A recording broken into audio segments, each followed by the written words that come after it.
আসসালামু আলাইকুম। হ্যালো প্রিয় লিসেনার্স, তোমরা কেমন আছো? আশা করি ভালো আছো, ভালোর দলে আছো।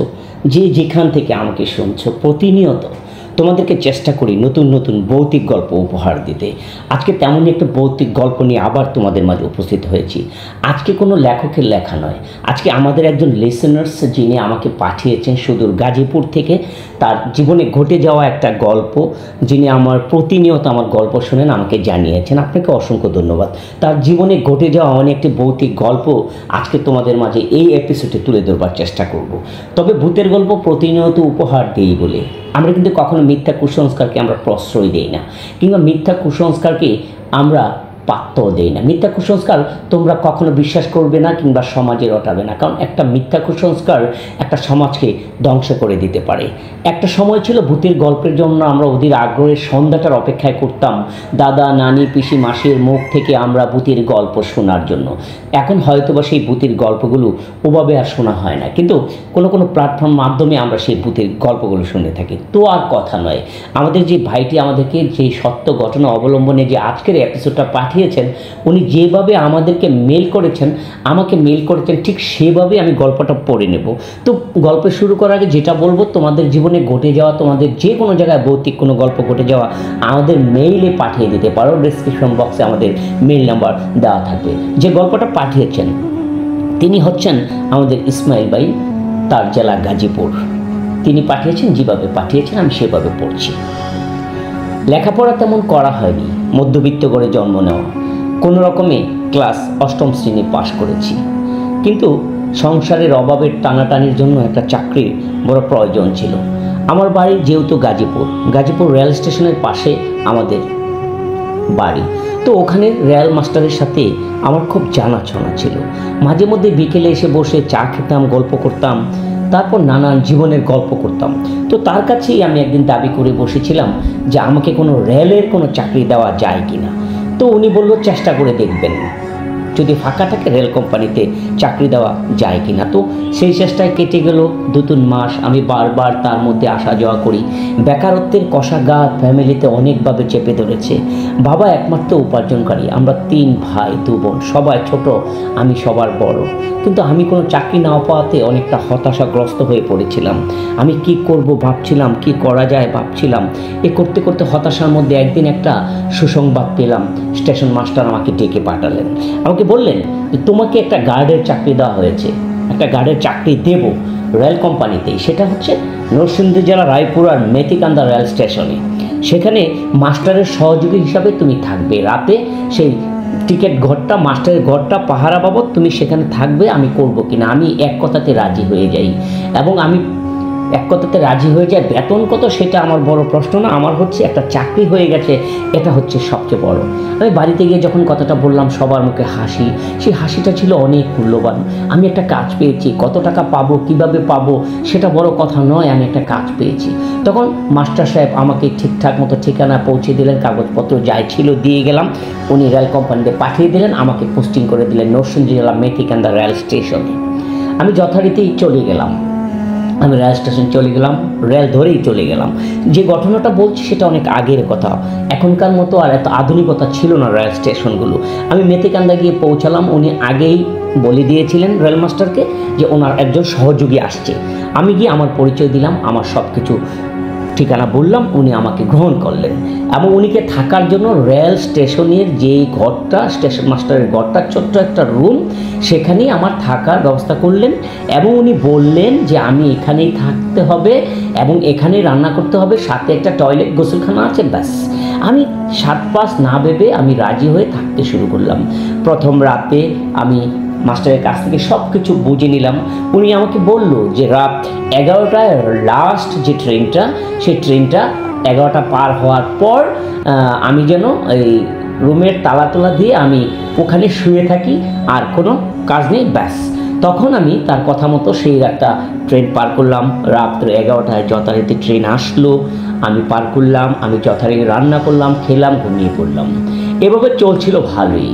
তবে আমাকে মাস্টার বলেছে যদি কোনো দিন কোনো অনুপস্থিতিতে উনি না আসতে পারে, স্টেশনের কাজটা যেন আমিই চালিয়ে দিই। তবে সেই দিনের মেথিকান্দা স্টেশন ছোট্ট ঝুপড়ি ঘরের মতো, টিনের চাল, মোটামুটিভাবে কোনো রকমই একটা স্টেশন ছিল। তো সারাদিনে 3 থেকে 4টা ট্রেন এখানে যাতায়াত করতো। আমি বেশ স্বচ্ছন্দই বোধ করছিলাম।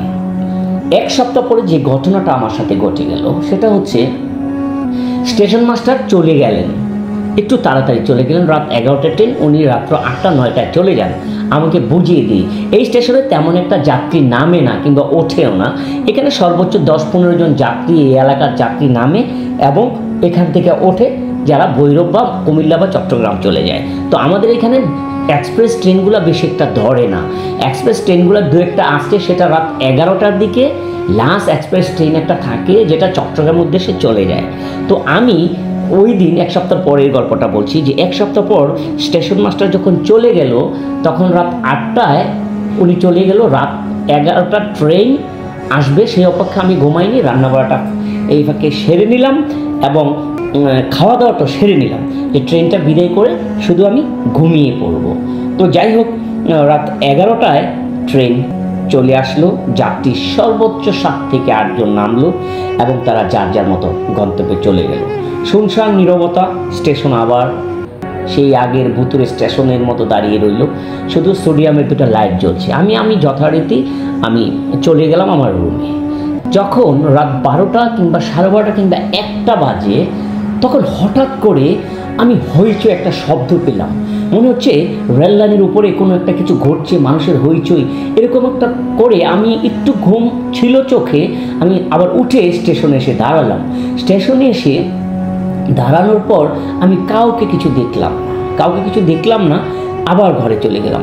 কিছুক্ষণ আবার হইচই, কেমন যেন একটা ঘোঙা নিয়ে হইচই, মারধর। আমি ব্যাপারটা বুঝতে না পেরে আমি এবার আমার টর্চ লাইটটা হাতে নিয়ে আমি আবার স্টেশনে আসলাম। স্টেশনে আসার পর আমি রেল লাইনে ধরে দেখলাম অনেক দূরে 4 জন লোক রেল লাইনের উপর দাঁড়িয়ে আছে। তো আমি ওটাকে বেশি আমলও নেইনি, কারণ এটা মফস্বলের স্টেশন, এখানে চোর ডাকাত থাকতেই পারে। তো ওটাকে আমি আমলে না নিয়ে আমি দেখেছি 4 জন, কিন্তু আমি আবার আমার রুমে চলে গেলাম। হঠাৎ করে মাস্টারের রুমে যে ঘন্টাটা বেজে ওঠে ট্রেন আসলে, সেই ঘন্টাটা বেজে উঠলো। আমার শিওরে উঠলাম আমি। এখন রাত 1টা বাজে, এখন তো কোনো ট্রেন আসার কথা না, তাহলে ঘন্টা বাজলো কেন? আমি দৌড়ে গিয়ে আমি দেখলাম ঘন্টা বন্ধ হয়ে গেল, কিন্তু ট্রেন আমি চোখে পড়লো না। এটা হলো কেন আমি ঠিক বুঝতে পারলাম না। ট্রেনের শব্দটা তখনই হয় যখন ঘন্টাটা বাজে, তখন কিন্তু ওই ট্রেনটা ছাড়া অবস্থায় ঘন্টাটা এখানে অটো বেজে ওঠে। তো আমি আমাদের যে ওয়্যারলেস সিস্টেমটা থাকে, ওই ওয়্যারলেসে কোনো মেসেজ পারলাম না। আবার আমি আমার ঘরে চলে গেলাম। ঘরে চলে যাওয়ার পর এবার যেমন একটা স্টেশনে কিছু যাত্রীর হইচই থাকে, এরকম একটা হইচই, মনে হয় যে ট্রেনটা মাত্র আসবে, যাত্রীরা তৈরি হচ্ছে। আমি রুম থেকে বেরোলাম। আমি রুম থেকে বেরিয়ে এবার স্টেশনে আর কোনো লোক দেখলাম না। আমি কিছুটা ভীত, আমি কিছুটা অবাক এবং কিছুটা ভয় করছিল আমার। আমি এবার কি করব? তখন আমি স্টেশনে দাঁড়িয়ে রইলাম। হঠাৎ করে আমার দাঁড়ানো অবস্থাতেই আবার ঘন্টাটা বেজে উঠলো। ঘন্টাটা বেজে ওঠার পর আমি তাকিয়ে দেখি অন্তত 1 থেকে 2 কিলোমিটার জোরে একটা ট্রেন আসছে। সামনে ট্রেনের রাস্তায় দাঁড়ানো 4-5টা লোক ট্রেনের উপর, ট্রেনের রাস্তার মধ্যে দাঁড়িয়ে। আমি ভয় পেয়ে গেলাম। যেখানে কোনো ঘন্টা ছিল না, যেখানে রাত 1টায় কোনো ট্রেন আসার কথা নয়, তাহলে এই ট্রেনটা কখন থেকে আসলো আমি কিছু বুঝতে পারছি না। আমি হতভম্ব হয়ে গিয়ে না আমি ওয়্যারলেস স্টেশন মাস্টারকে কিছু বলতে পারছি, না অন্য কোনো রেল কোম্পানিকে কিছু বলতে পারছি। আমি কি করব? আমি পাগলের মতো হয়ে গেলাম। এখন ট্রেন আসবে কেন? আর যদিও ট্রেন আসে তাহলে ট্রেনের রাস্তায় 4 জন লোক দাঁড়িয়ে আছে, তারা তো কাটা পড়বে। আমি এখন কি করব? আমি আমার টর্চ নিয়ে দৌড়ে গিয়ে আমি স্টেশনে থেকে অনেক দূরে গিয়ে 4 জন লোককে আমি লাইট দিয়ে বুঝাতে চেষ্টা করলাম, তোমরা চলে যাও, তোমরা মারা পড়বে, কাটা পড়বে। কিন্তু আমার কথা শুনলো না। মেরে ট্রেনটা তাদের উপর দিয়ে চালিয়ে দিল। আমি অবাক হলাম। আমি আবার স্টেশনে ফিরে এসে ভাবলাম, 4টা লোক এভাবে কি কাটা পড়ে গেল? তাহলে কি কিছু বলতে হবে, কাউরে কিছু বলতে হবে, ট্রেন মাস্টারকে বলতে হবে। আমি কি করবো এখন আমি বুঝতে পারছিলাম না। আমি আমার টর্চ নিয়ে দৌড়ে সেই গন্তব্যের জায়গাটাতে গেলাম। গিয়ে দেখলাম যে 4টা লোকের উপর দিয়ে ট্রেনটা চলে গেল, একজন মানুষ 1 ফোঁটা রক্ত পর্যন্ত সেখানে নেই। আমি অবাক হলাম। আমি কি করলাম, আমি দেখলাম ট্রেন চলে গেল আমার চোখের সামনে দিয়ে, 4 জন লোক কাটা পড়লো আমার চোখের সামনে। এখন গিয়ে দেখলাম 1 ফোঁটা রক্ত নেই, লোকজন নেই। তাহলে এটা কি করে সম্ভব? আমি চলে গেলাম, আমি চলে আসলাম। সে রাতে আমার ঘুম হয়নি। আমি পরের দিন স্টেশন মাস্টারকে আমি সব কিছু বুঝিয়ে বললাম। স্টেশন মাস্টার আমার কথাগুলো কোনো প্রকার আমলেই নিল না। উনি বলল আমি স্বপ্নে দেখেছি, কিন্তু না, আমি স্বপ্নে দেখিনি, আমি সত্যিকার অর্থে সেই রাতে দেখেছি এই ঘটনাটা। আমি তাকে বুঝাতে ব্যর্থ হলাম। পরের দিন আমি নিজে ভাবছি আমি চাকরি ছেড়ে দেব যদি এরকম ঘটনা আরেকটা ঘটে। সেই দিন রাতে আর কিছু ঘটেনি। 1, 2, 3 সপ্তাহ খানিকের মধ্যে এরকম কোনো ঘটনা ঘটেনি। ঠিক পরের সপ্তাহে আবার যা ঘটনা ঘটল, সেম রেলের ঘন্টা বাজলো, সব কিছু করলো, আমি সাথে সাথে ওয়্যারলেসে মেসেজও পেলাম না। কি হলো এসব? আমি সাথে সাথে স্টেশন মাস্টারকে বুঝাতে চেষ্টা করলাম। উনি বললো তুমি চুপ থাকো, কোনো ট্রেন আসবে না। আমি রাতের বেলা একাই স্টেশনটাতে দাঁড়িয়ে আমি কি করবো আমি বুঝতে পারছিলাম না। আমি এবার যা দেখলাম তা গা শিওরে ওঠার, তা দেখলে কেউ সহ্য করতে পারবে না। অনেকগুলো শিশু বাচ্চা দৌড়দৌড়ি করছিল এই রেল লাইনের উপর। এত রাতে এতগুলো শিশু বাচ্চা দৌড়াবে কেন? আমি টর্চ ধরে তাদেরকে বললাম, বাচ্চারা তোমরা এত রাতে এখানে কেন? তোমরা সরে যাও, ট্রেন আসছে, তোমরা সরে যাও, সরে যাও। কিন্তু বাচ্চাগুলো ট্রেনের রেল লাইন থেকে সরলো না। আমি অবাক হয়ে দাঁড়িয়ে রইলাম। ট্রেন শাসা করে আসছে। সেই দ্বিতীয় সপ্তাহ ট্রেনটা সেই রাত 1টা ছিল না, ট্রেনটা ছিল রাত 3টায়। আমি সেই প্রথম রাতের ঘটনার পথে রাতে আর ঘুমাতে পারিনি। আমি প্রতি রাত জেগে জেগে কাটিয়েছি সেই স্টেশনে, মেথিকান্দা স্টেশনে। সেই আগেকার কথা, রেল লাইনের আশেপাশে অনেক জোর জপ্পর, তেমন আধুনিকতা নেই, একটা টিনের ঝুপড়ি ঘরের মধ্যে স্টেশন। আমি সেই রাতেও দেখলাম অনেকগুলো শিশুর উপর ট্রেনটা চাপিয়ে দিয়ে শিশুগুলাকে মেরে ট্রেনটা চলে গেল। ট্রেনের সমস্ত লাইট বন্ধ, ভিতরে একটা যাত্রী আমি দেখতে পেলাম না। আমি শুধু দেখলাম বিশাল স্পিডে ট্রেনটা চলে গেল। আমি সেই রাতেও টর্চ নিয়ে কাছে গিয়ে দেখলাম একটা শিশুও এখানে নেই, একটা বাচ্চাও কাটা পড়েনি। তাহলে কেন এমনটা হচ্ছে? আমি পরের দিন স্টেশন মাস্টারকে সব বুঝিয়ে ব্যর্থ হওয়ার পর আমি তাকে বললাম, স্যার আমি এখানে আর চাকরি করব না। কেন?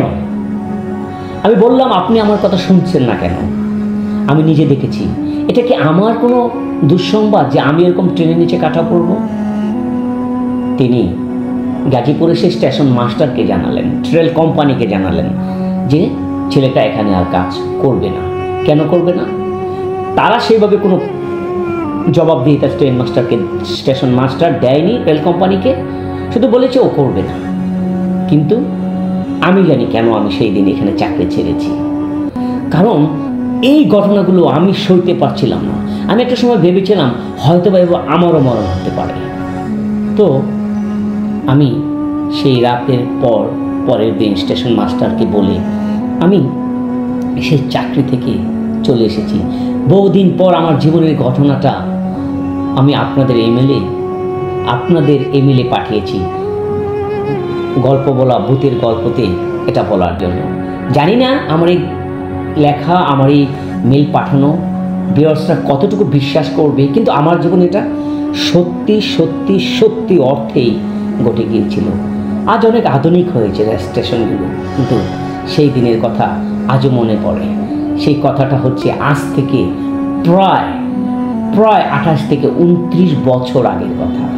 সেটা অনেক, এখন রেলে অনেক আধুনিকতা হয়েছে, স্টেশনগুলি আধুনিক হয়েছে, কিন্তু আমার সময় সেটা ছিল না।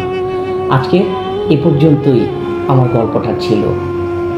গাইস, যিনি আমাদেরকে পাঠিয়েছেন তার জীবনের ঘটে যাওয়া যে গল্প, সেটা তোমাদের বিশ্বাস করা না করা তোমাদের উপর, কিন্তু তার গল্পটা, তার এই বলে যাওয়াটা আমাকে শিহরণ জাগিয়েছে, একটা স্টেশনের এই ঘটনা।